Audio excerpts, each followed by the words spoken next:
Hi, I'm reading from the book Färjan, uh, The Ferry by me, Tomas Berglund.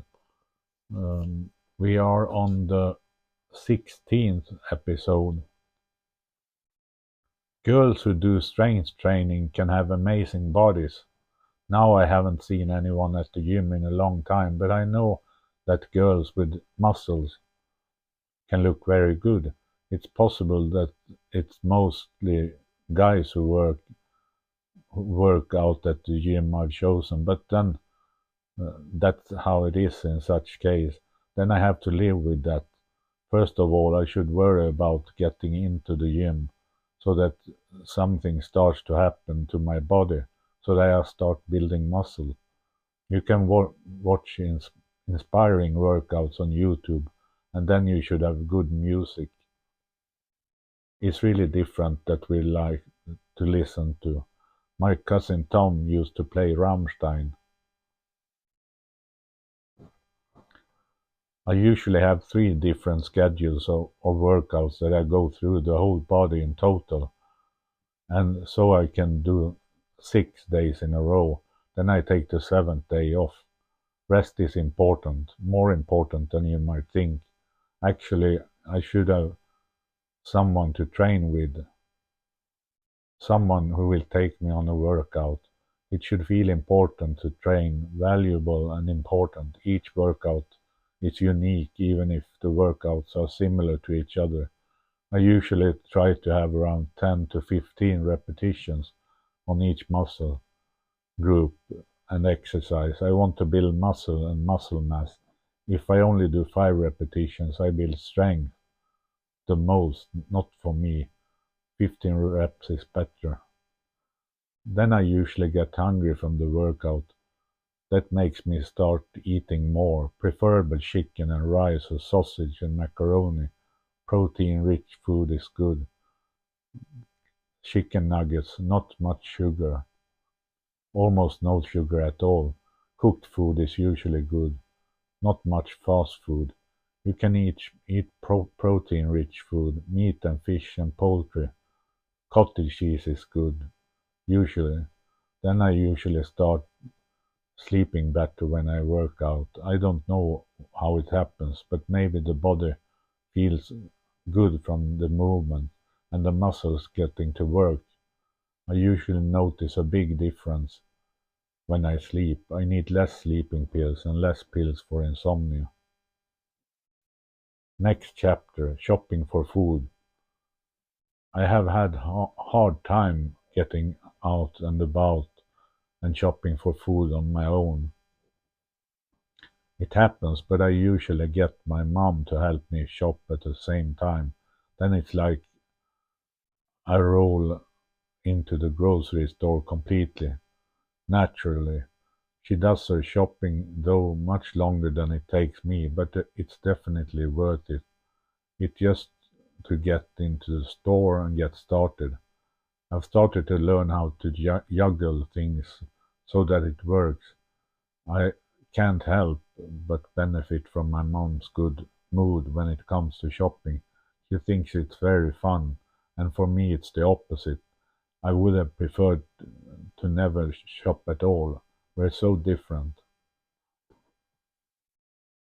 I never have a grocery list that I have to remember. Instead, I almost always buy the same food.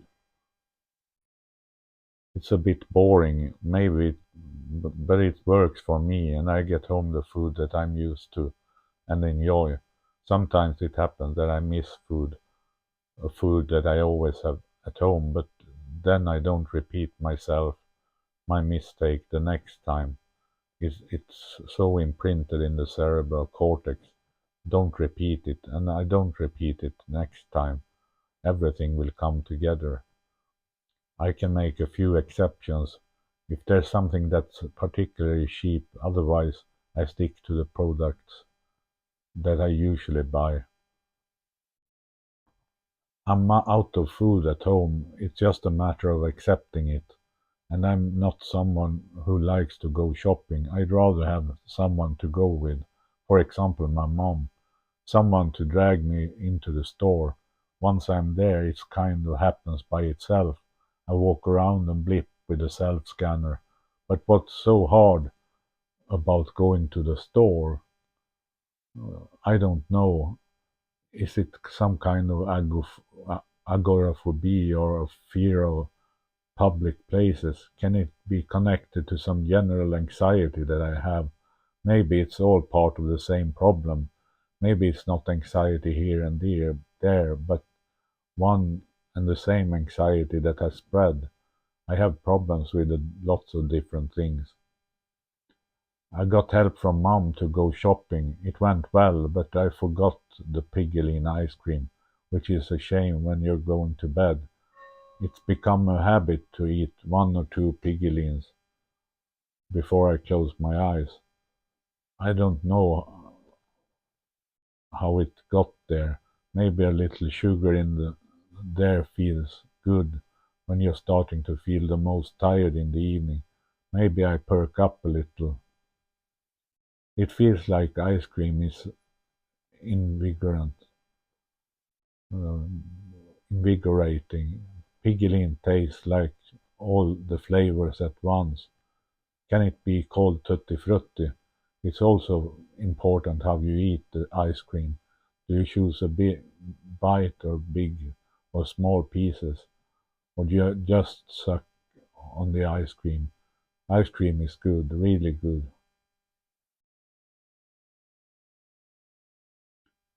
This morning I ate cheesecake I bought yesterday.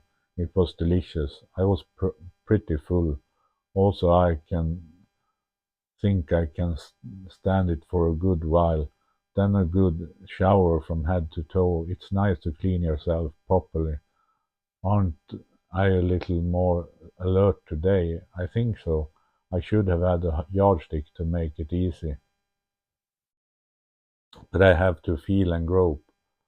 How does it feel now? How does that feel? How it is noticeable in the pace I write.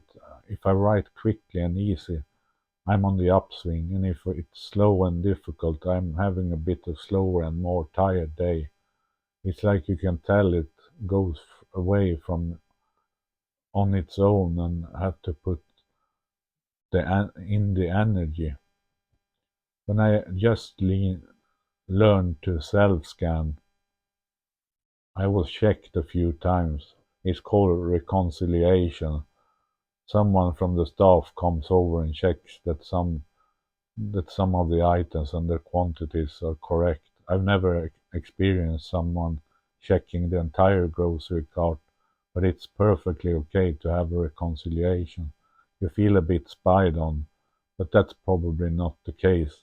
It's good that the apartment store can trust what you have picked up is correctly. It would have been exciting to see what kind of algorithm determines whether it's time for reconciliation or not. I think we shop pretty much the same. Johannes usually shops at ICA supermarket. I've never met anyone who shops so quickly as he does. He says, it's fast, and it's fast. I just see him enter the store and then he comes out. He must shop at lightning speed, like he just sweeps through the store and then he's paid and done everything. No, that's impressive. I usually say that went fast, and Johannes looks satisfied. He's done something brilliantly well.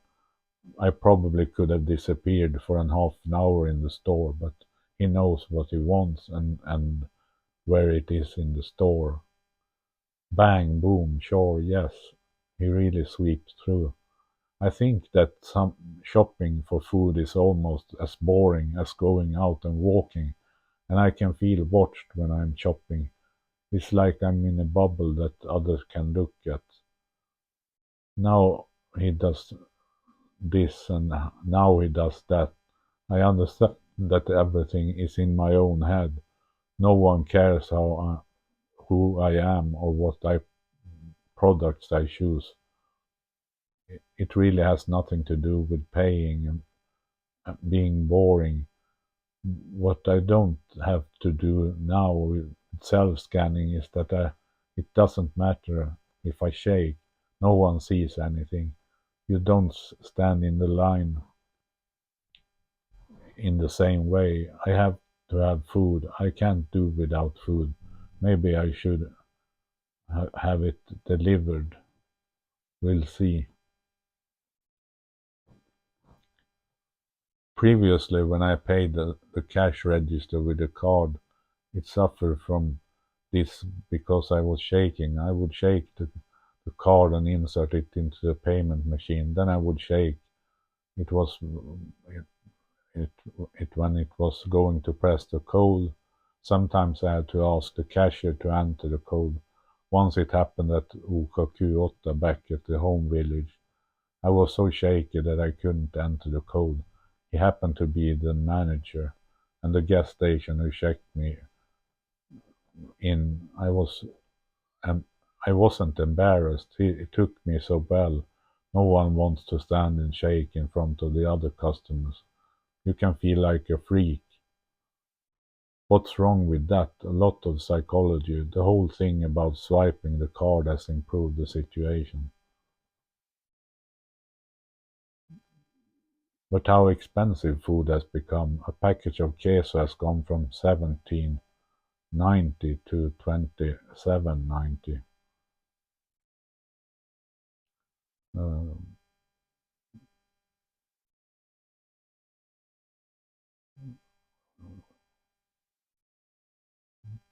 I must see here.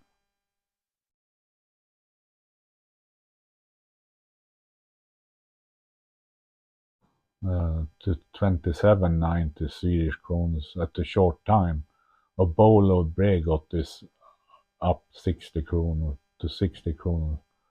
The dairy products in particular have risen in price. Eggs has become much more expensive. When I go shopping, I see that I'm starting to spend up to 900 Swedish kronor for the goods that I packed with me in my cart.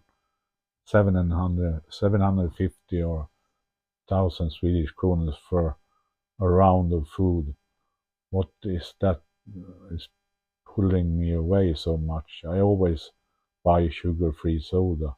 It costs more than 100 kronor just for sugar-free soda. It also weighs a lot to move water around, but I think it's good and pleasant. It's not like drinking beer, a lot of calories. There should be no calories there. The last time I went shopping, I bought cookies, and I imagine how good it was to drink milk and coffee and eating cookies. It was like it melted in your mouth. It just crunched, and there was a little dark chocolate sprinkle into the cookies. It was so terribly nice. I realized that I will gain weight if I buy cookies. It will just pop, and I will have to gain 10 kilos. No, now I have been careful there. It's worse than candy. I could eat as much as of that as I want. Candy is incredibly delicious. Green frogs and Bassett's vine gums. It's incredibly good. As it is now, I use the self-scanning device, and then I just pick up the goods in the cart without picking them in any special way. So when I get to the payment station, I pick up, for example, 4 plastic bags, and then I pay for everything. Then I pull the cart back a bit, and there I pack all the things in bags. It's a bit of a reverse problem, of course. The most efficient way is to pack the goods while you're moving around in the store. For example, to have bought 2 large bags with you. Now I have to stand bent over and pack them into bags. It can be tricky with, for example, sugar-free soda. It's also very heavy. But as I said before, buying food is one of the most boring things I can do in my life. Isn't it just going and walking, and that feels more boring. Still, it started to go pretty quickly now when I shop at Willys. I can almost walk in my sleep.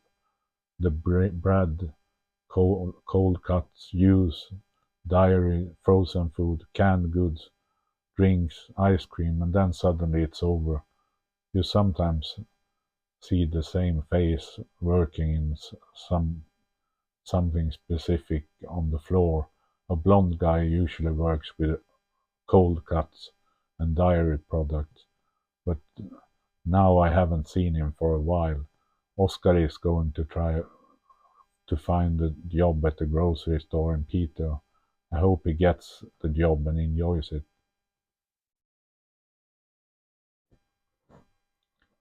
New chapter: The Residence.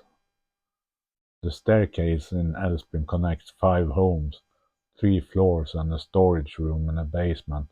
I live at the bottom right. Above me lives Måns, and seems to have a bit of mess. He is ultra thin and hasn't been to his apartment in maybe months. Yesterday he was there, and he was lying yelling to someone on the phone. Normally he has a golden retriever, but that he takes care of, but now I haven't seen it for a long time. There's something wrong with Måns, but I don't know what it is. If he's on drugs. When I moved in, I had a job as he had a job as an excavator operator for the main road between Älvsbyn and Piteå. But now I don't know. He had a pretty nice Mercedes. He had a cute girl with a Volvo V70 with a wing at the back. But then you stopped seeing the Mercedes and the girl and the Volvo. The girl also had a golden retriever. They started having the dogs in Måns' apartment during the day, and then they came home for lunch and in the evening, but that wasn't enough. The dogs went crazy. They barked and howled as soon as anyone came near the apartment building.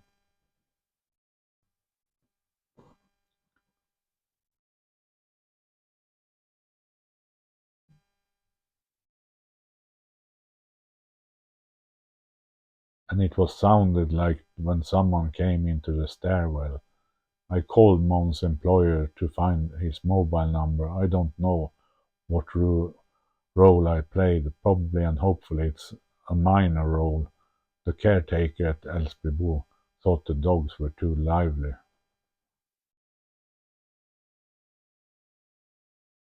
The parking space on Riddarvägen is a bit special. It was lucky to get the parking space close to the house on Trädgårdsgatan. My parking space is on the second to last on the right of everyone in the whole row. And it turned out that the person who got the parking space on the left of my is a neighbor on the same floor in my staircase. A nice guy, but he had a Volkswagen Transporter with a flatted truck home from work, and it started to get crowded in the parking lot. I gradually moved to the right, and eventually there was enough space. But then we ended up in a situation where the car, the last one to the right of my car, had to move after, but that was no problem. It was a long engine heater cable and a cheerful disposition.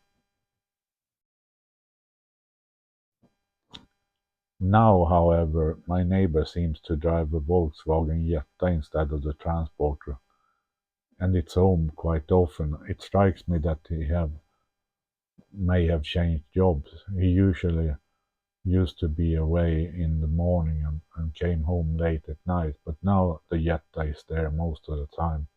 Maybe I should become a private detective. Yesterday there was a new car with a new woman in the parking lot to my right. I said hello and we chatted briefly, mostly about whether it was okay for me to stand so far right. I said hello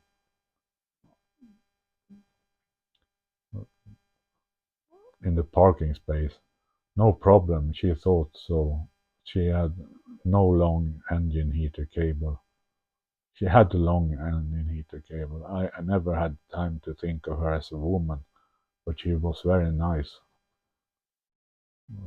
No negative aura.